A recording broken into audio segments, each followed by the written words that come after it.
Thank you for that introduction. I'm very excited to be here with Rob, our client from Bloomberg. Bloomberg, a company that really nowhere in the world needs a hell lot of an introduction, especially not in New York City, right? Founded by our mayor, 27 years of uninterrupted growth. When you really look inside of the company, there's an incredible culture and mindset that really focuses on product and sales. My company, Siegel & Gale, started working with Bloomberg in light of two challenges. One, how do you continue that aggressive growth in an environment where the competition is starting to offer the same kind of information services with lower priced terminal options? And then equally as important, how do you expand the brand to include news, television, and especially social media and mobile without diluting the success of the terminal business? What we did is we quickly uncovered a couple of key insights. The terminal is superior in every way, regardless of where you look at it. But the story around it was really mired in a sea of sameness. When you look at Bloomberg, Thomson Reuters, Dow Jones, CNBC, they all talk about the same. It's about the information, it's about access, it's about reporting fast and more accurately. A clear focus on the what, but not a hell lot of differentiation when it came about the so what. So there was a clear opportunity for Bloomberg to really rise to the top by elevating the story. When you think about the audiences, the B2B audiences, especially when it comes to reaching them for these purchases, they all think about the same kind of dimensions and key decision drivers: quality, reliability, innovation. Does it give me a competitive edge? But surprisingly, it was the emotional benefits that actually trumped those functional benefits. What we uncovered very quickly is that it's not just an information terminal. It's really an edge and a device that gives me a business and a personal edge. Bloomberg is known for its unique capacity to delivering data, news, and analytics, incredible customer service. But there was actually a bigger story there that nobody had picked up on strongly. Bloomberg has a really, really powerful emotional connection with its users, which extends around the globe and really creates a reach into a very powerful, connected global community. So while the terminal is the business, there were three underlying truths to the brand. Insight, providing unmatched information and tools that help people make smarter decisions.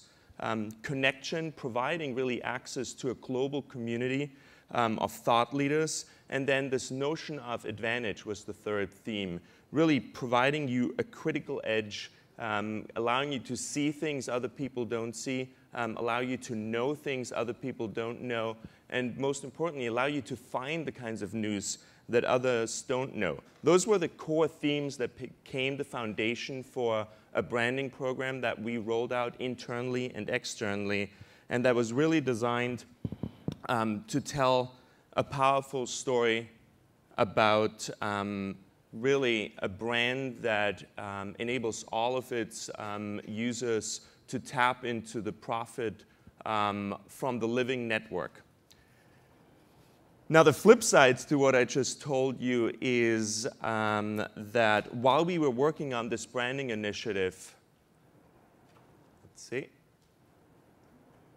and roll that out internally and externally, this is what was going on at the exact same time. It was accelerating, it was getting faster and faster, and it was not easy to control. Bloomberg, at the time of our project, was still new to social and mobile. It was going from 0 to 60 in less than 1 year, which really meant that the brand was driving at the speed of a Porsche or a Tesla. It's especially the social moves that were putting the brand squarely in the hand of their audiences. So on the heels of the corporate branding project, we very, very quickly shifted gears to tackle what was bound to become a perfect storm, Bloomberg's social and mobile brand experience. What we did is we collected very quickly every single existing Bloomberg identity on social and mobile platforms. We documented, which was really important, all of the technical constraints across platforms, social and mobile, the use of handles, the use of your sub-brands, the descriptions, the character fields that you have available. And we used these findings to create a design approach that was really developed to be flexible and scalable enough to accommodate for details such as the master brand, the business unit or channel tier, and product-specific tiers. The outcome of this was ultimately a single mobile and social user experience approach that really hopefully has set up Rob and his team with a wayfinding system that helps their users really navigate both what they create, how they comment, and what the team facilitates. So that's where really Rob came in about halfway through our project. Since you've taken this initiative over, how has your team, you and the organization really been able to direct or redirect or align the Bloomberg brand in this space? Yeah, that's a great question. Actually, if I step back a little bit, you mentioned earlier just how Bloomberg's changed in relatively a short period of time. I mean, if you think of Bloomberg, it is the terminal, and that's always been our core business. But in the last few years, we've just expanded exponentially into things with the acquisition of Business Week, the foundation and launching of a number of new businesses. When I first came in, even before my first pick came in, one of the things that was a little known secret was that we, as a company, never really had a marketing organization. So about 2 years ago, my current boss came in, Maureen McGuire, and actually started bringing some of sort of these marketing best practices into the firm because we were expanding so quickly. It was kind of hard to keep control of the brand. What did we stand for? What were we supposed to be doing? How we were supposed to be messaging ourselves? And how do we get into new markets and sort of align with new audiences? So this was a big effort to begin with. And then you throw into it things like social, and the little story I have about that is when I came in about 12 months ago, there really was no social. We had made a kind of conscious effort not to do it. It was a policy. In fact, when I first came in after a kind of lengthy courtship period, my first day, I was going through orientation, and basically I was waiting all day for the segment on social media. Got to it, and I found out that we didn't do any, and we weren't supposed to. So the first thing that we had to do is actually kind of even just change the policies and start moving from there. One of the things that ties into this that we discovered very quickly was that even though people weren't supposed to be doing social media, as social media is structured, things happen on their own. So when we started looking under the cushions, the seat covers, and in the closets of Bloomberg, we found out that we actually did have a number of accounts that were out there, kind of uncharted, orphaned, and running at their own pace. And so this idea of trying to get order around some of the things that were happening quite organically was very important. And I think that what was really key for us, too, is that as an organization with all these new businesses, coming up with a single sort of brand statement, trying to figure out how, particularly in this world where social media and mobile and these new channels are really taking away some of the power about how you project your brand, we really wanted to make sure that we had all our ducks in a row, including how our new channels were functioning. That's great. One of the things that you mentioned to me, which I was particularly intrigued by when we met on Friday to prepare for today's session, the segment really was called Designing Engaging Experiences for the Third Screen. And we sort of like looked at each other. The third screen, when did we last refer to it as the third screen? How has that reference really changed for you over the last year or even prior to that? Well, it's changed a great deal because what we've quickly realized with all these new social accounts, with all the new, even 12 months ago, we launched a number of these mobile platforms from scratch. We found that these new audiences were interacting with us in ways we never anticipated. And we really had to scramble. And we continued to do so. So literally when we started 12 months ago, we may have had about 50,000 people following us in some fashion on Twitter or Facebook. Today, fast forward, we have about 1.4 million people following us, and that's growing geometrically. And the first thing that we started thinking about when we started thinking about as a company coming together is social and mobile and other digital channels were starting to blur the distinctions between our businesses. And so we really needed to figure out a way to create order from some of the chaos that would ensue. And figuring out how we can establish a common look, feel, voice, and cadence of information was really essential. As soon as we started doing that, that's what really led a lot of our customers, our readers, our users to really start engaging with us very formally. That's fascinating, and I wonder if, you know, if you play with sort of like even those two terms, the third screen, the stepchild only a few years ago, it really has become the primary screen, the first screen, the personal screen, and then the notion of screen in many ways acts as your personal filter. Right. Right, yeah, I think this is the thing that we started noticing when our audiences got so much larger, is that in many ways this was the first potential opportunity for people to engage with Bloomberg and figure out what we stood for and whether they really wanted to participate with us any further. So if we I almost thought about this as a funnel, that, you know, here's the world of social, the world of mobile, the world of digital out there, and a lot of white noise.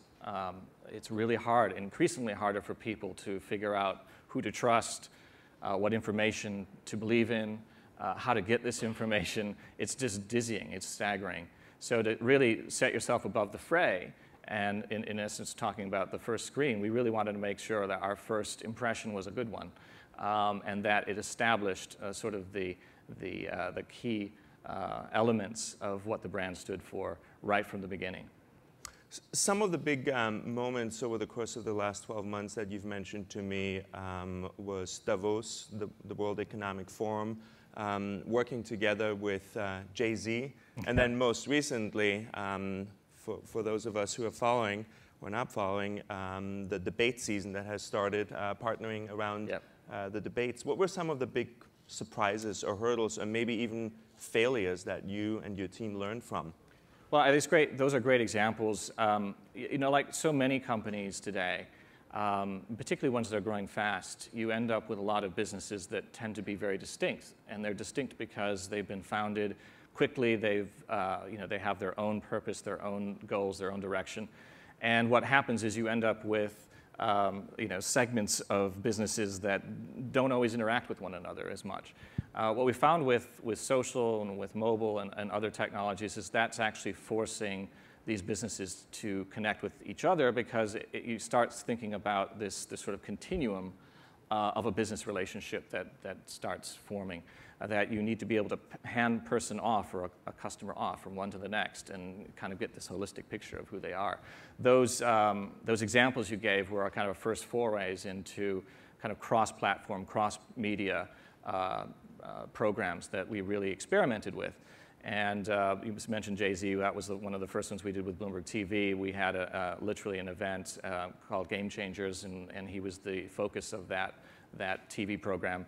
And I think at the time we came in, we asked the TV folks whether they had actually talked to Jay-Z's entourage, basically, his publisher and so forth, and said, you know, can we have them maybe even participate in the program before and after and let their networks know about it? And they said, well, they might never do that. You know, they might want something for it. I said, well, just ask. And we asked, and they said, absolutely. We will do this, no problem. And it was like our first big event. We had thousands of people tune into the TV program. People would never have been a Bloomberg customer do that. And it just kind of went from there. We started saying, well, there's something to this. And we experimented with Davos. That was our next cross-platform event. And most recently and most successfully was the Republican debate in New Hampshire, where again, TV, digital, news, PR, they all came together. And having these branded accounts ready for that, I think was really a good move on our part, because we got thousands, millions of people following us on our platforms that evening. And I think it was our highest ever viewership. I think we had 1.3 or 1.4 million people following us and watching the debate on Bloomberg TV. It was our first trending topic on Twitter ever, and it was just good to have, a very strong branding image to go along with it, so that people understood that we were here and we stood for something. That's just a miraculous transformation in such a short time. Do you think that the notion, the definition of what a Bloomberg customer is has evolved through that, and you guys, what you're enabling is contributing to that?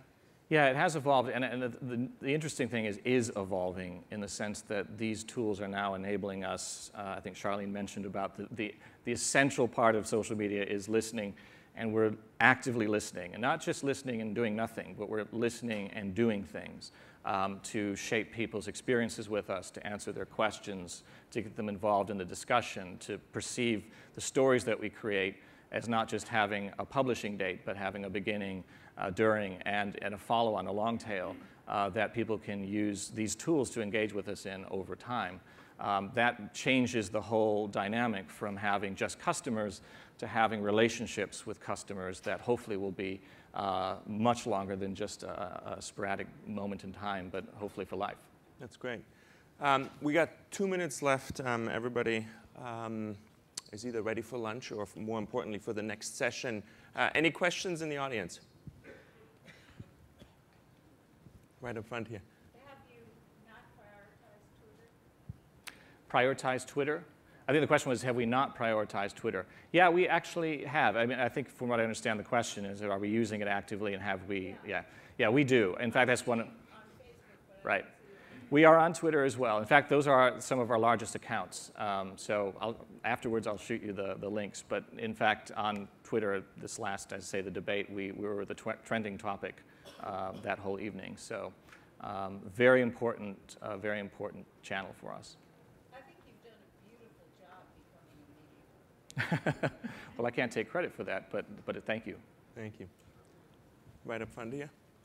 On that debate video, how many users came from outside the U.S.? Oh, it's a good question. I don't know off the top of my head, but usually what we see is a double-digit percentage of those did come from global sources. Europe is a very strong showing in terms of following us on our programs. But we're a global company, and we definitely have global strategies in Asia as well. And so we're actually starting to see people following us even before we've kind of formally announced that we're there. We've actually had people in a nice way even set up social accounts on our behalf and start tweeting away or posting things even in China, which I thought was kind of interesting.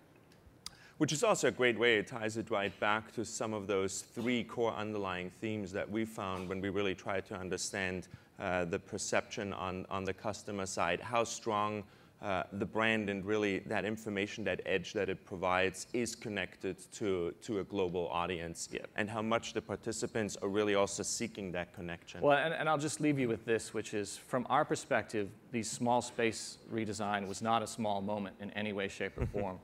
It really helps us as a company build the relationships we want in a way that is very dynamic and allows our customers to have an impact and an input on how they perceive our brand. And I think that's the way things are evolving now.